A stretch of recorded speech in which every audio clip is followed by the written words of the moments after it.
Carbon. Responsible for all that is beautiful. Without it, we wouldn't have life.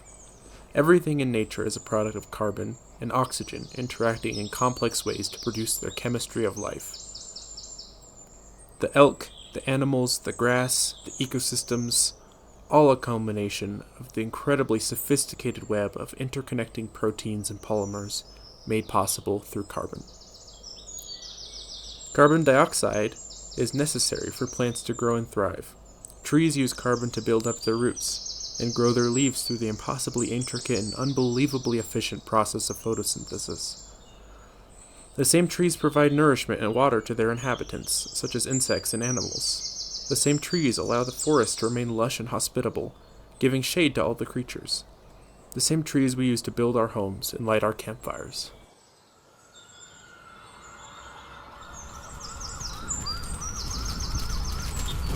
The same trees that burn and burn and burn, spewing out thick smoke and engulfing entire mountains in a deathly blaze, consuming all in its path as it lights up the sky in a terrifying, indescribable horror. All because of our greed and our pride intruding on lands that aren't our own, shooting its inhabitants, polluting their homes with beer cans and plastic wrappers before picking up a cigarette in a drunken manner and throwing it God knows where without even the notion to put out the fire. Fire.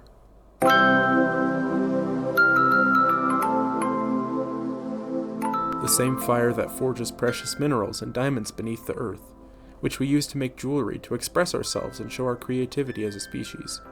Diamonds that we ornament on gorgeous golden rings that symbolically express the love and appreciation we have for the most important people in our lives. Diamonds we use to propose one of the most important questions you could ever ask someone you deeply care about, whether they will spend the rest of their life with you in dedication and loyalty. Diamonds are a symbol of love and gratitude.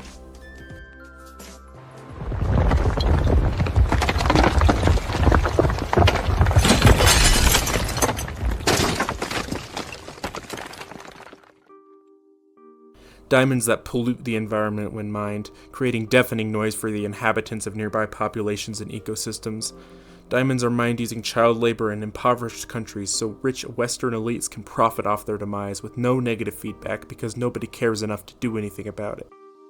Diamonds that do nothing but put money in the pockets of greedy corporations, extorting the poor out of whatever little they have left to make the already rich, snobby hypocrites in the top 1% who got where they are today by pure luck and being born into wealthy families propped up by a never-ending cycle of bleeding the poverty-stricken dry until they have nothing left to live. Diamonds that we ascribe so much value to because they look pretty that the starved, war-hungry nations in Africa will stop at nothing to gain control of that vast pool of wealth so they can feed their children, all while the Wall Street swindlers of our capitalist system profit in the background with no consequences for their actions because they own the government through lobbying and bribes.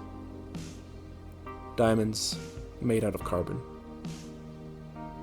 Did you know that diamonds can be lit on fire?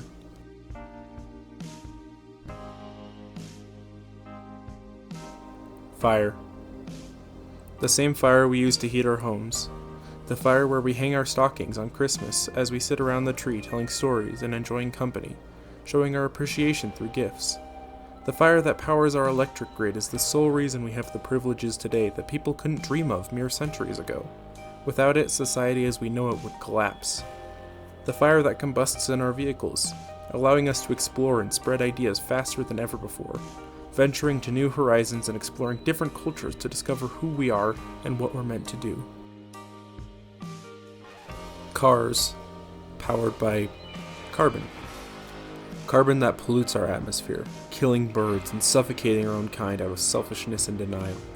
Carbon that creates a visible, everlasting impact on our planet as the temperatures soar to levels never seen by human eyes, as the sea levels rise and natural disasters become more and more serious while oil lobbyists and corporations like Exxon and Shell tell us there's nothing to worry about. That whole climate change thing is a hoax used to sell solar panels. Don't feel bad about that F-350 gas chugger you drive to work every day. Climate change isn't real. As we fight the battle against individual carbon footprints, we fail to see it's all just a distraction from the war playing out across the world, where just 100 companies are responsible for over 70% of carbon emissions. If we don't act soon and fight back, we might not have anything left to fight for.